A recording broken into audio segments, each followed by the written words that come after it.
Well, I am Michelle Dewberry, and if you're very observant, you might have noticed I'm not in the studio. That's right, where am I? I'm live in Birmingham. I'll refrain from doing my Brummie accent. I'll spare you that one. But yes, here we are. Why are we here? Well, of course, it's because it's the Reform UK Party conference. Well, alongside me till 7 o'clock tonight, I've got my panel, the pollster, an academic, Matt Goodwin, and a man that probably never thought he'd see himself at Reform UK's conference, the former Labour Minister, Bill Rammell. Good evening to both of you. You're very welcome tonight. From Birmingham. Yeah, from Birmingham. I mean, I think his accent was 100% worse than mine. I won't even bring you into it unless you want to demonstrate. Mine was better than yours. Go on then, for the nation. I'm from Birmingham. I'll let you be the judge. You can all judge our Brummie accents, but look, it's not just about us. It is about you guys at home as well. What's on your mind tonight? I want to talk to you about the Reform UK conference, some of the things we've heard being said there, but I also want to talk to you as well about Keir Starmer. Apparently, he's not going to take any more freebies. Neither is Angela Rayner or Rachel Reeves. And also, I want to talk to you as well about some of the things that Robert Jenrick's been saying about England, the culture, and the impact that immigration has. So get in touch with me all the usual ways. Email gbviews@gbnews.com, tweet or X me, or of course go to our website and you can chat to us on your say. But look, let's kick off then with no further ado with the man Nigel Farage. He's had a lot to say about his party and how it has been developing. Let's take a listen. The infant the Reform UK has been growing up. We had the teenage tantrums, which were those that caused us harm in the general election. But we're now at a different point. The party is an adult. And this weekend is when Reform UK comes of age. Matt Goodwin, I can tell you now, when Nigel Farage said that speech, I was in the room watching. He was talking about how Reform UK is coming of age, essentially. This weekend is when things would really get serious. Your thoughts? Well, I think he was right to say that. I mean, all political parties go through two phases. You have that initial take-off period, and then you have what you might call a stabilisation period.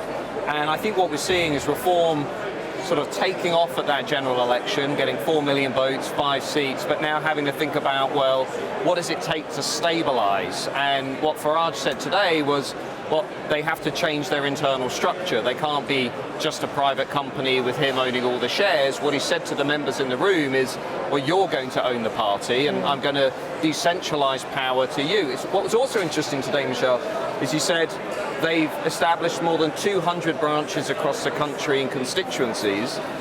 Now, I've been told today they think they're going to get close to 600 within a year, and they want to emulate the Liberal Democrats. So they want to start focusing on that local intensive activism, which is in a first-past-the-post system, as Labour and Conservatives know, is what you need to do if you're ever going to have a chance of winning seats. So I don't think Reform have grown up. I think they're still in adolescence, but I think they understand that they need to do more than what, say, the UK Independence Party or the Brexit Party did, because they never really came of age. I think this is Farage saying, okay, after 30, 40 years of watching and being in politics, I actually understand what you need to do to get to that next level, and now they seem to want to try and do that. And I'll come back to that democratisation a little bit later on in the programme. But this whole kind of concept, Bill, that Reform, potentially could be in with a shot at the next general election, could potentially be in for a big shot at the next council elections. Do you back that idea? I don't think they're in contention at the next general election. I think the county council elections next year, they could do well. But, you know, it's very glitzy, it's very glamorous, but I still think Reform... Are you secretly enjoying yourself at the Reform UK Party? Is that what I'm detecting here?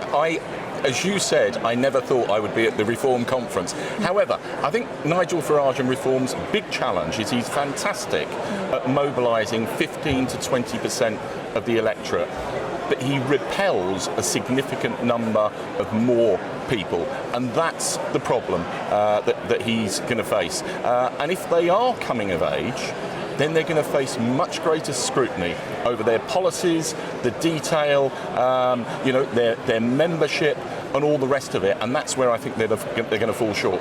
But when he says about the membership and stuff like that, one of the points that Nigel was keen to kind of labour was that there were challenges in the last election, Matt. There were kind of what he would call teenage angst, I think was how it was described. He was explaining that he doesn't want bigots and people like that within the party, whether that's membership or standing as, not contestants, but candidates. What do you think to this notion, what Bill's saying there, that the party essentially, in his words, still repels lots of people? So I think there's a legitimate question around how does a party like Reform go from 15% of the national vote to 30%? Now, I was talking with the new chairman earlier on today, Zia Youssef, who was saying their goal at the next election is to win the next election. Now, of course, we might all sit here and think, well, that's ridiculous. Do you think it's ridiculous? Well, I was just going to say, one of the interesting things right now about British politics is what political scientists would call the volatility in the system.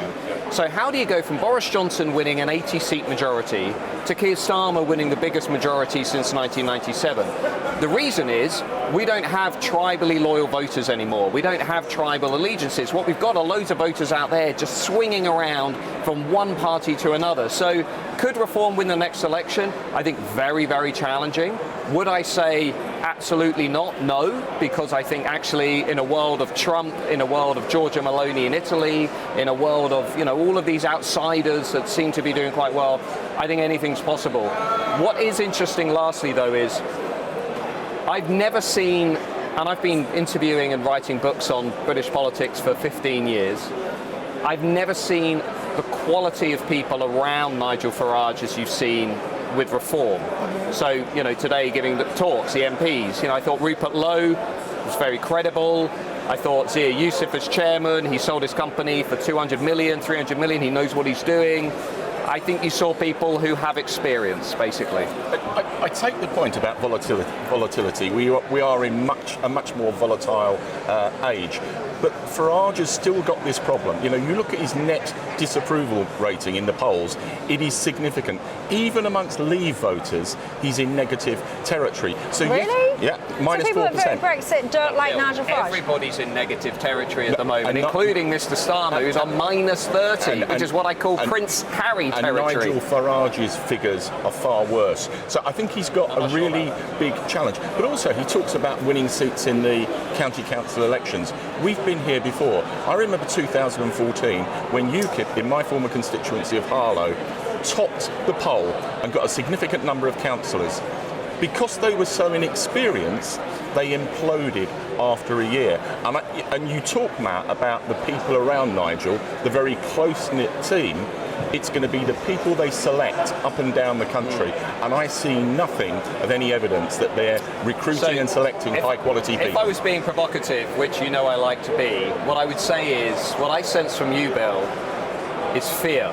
Because I think people in the Labour Party know that with Reform having just helped decimate the Conservatives, I think everybody in the Labour Party knows that the main challenger to Labour in the industrial heartlands, in the Red Wall, in Northern England, it isn't going to be the Tories, it's going to be these guys. The challenge to the Labour government is delivery. If we deliver on growing the economy, if we deliver on rebuilding the National Health Service, if we deliver on cutting net migration significantly, we don't need to worry about Farage and Reform. And he is at heart still a populist, presenting very simplistic solutions to complicated problems. Now that can get you so far. And you know, he had an impressive performance at the general election. He got to that 15% figure. I think there's a ceiling of about 20%, beyond which he repels people, and I don't think they can advance further than that.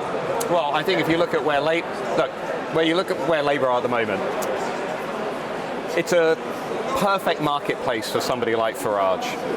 Small boat numbers rising, record levels of legal migration, a Prime Minister who, to be frank, a Labour Prime Minister, I thought Keir Starmer would struggle at the role of Prime Minister. I didn't think he would be this bad in terms of, you know, amateur mistakes, taking clothing from a Labour Party donor, giving that donor access to number 10. We'll talk about it, I'm sure, later on. We certainly will. You know, a stagnant economy, Bill, cost of living crisis, taking money off pensioners. How can in power for 77 days? When you talk about the boats crisis, did you really expect that after 77 can I ask you days we turn it round? Just please answer this question, because you're a Labour man, right, through and through, probably like lots of the people here used to be. Taking 200 and 300 quid off pensioners, while David Lammy is announcing giving best part of 100 million to Middle Eastern, you know, tin pot dictatorships in his crazy idea that that's going to stop the small boats.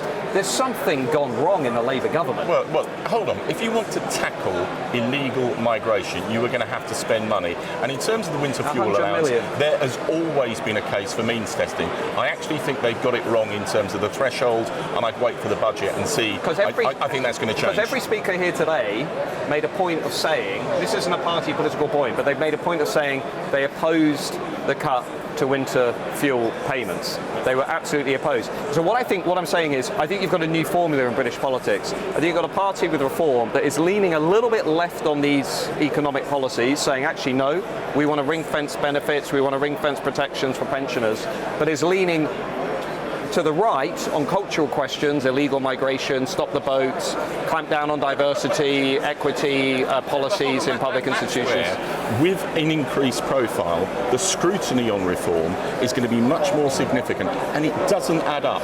You can say all of that, but their manifesto committed to £70 billion worth of cuts to public spending. You can't ring-fence benefits, you can't ring-fence winter fuel allowance, you can't invest in the National Health Service if you're cutting expenditure by £70 billion. I remember a certain party that happens to be in government saying to all of us it wasn't going to raise taxes. Now, is that going to happen next month? Blimey, that feels like a lifetime ago. The three core taxes are not going to change.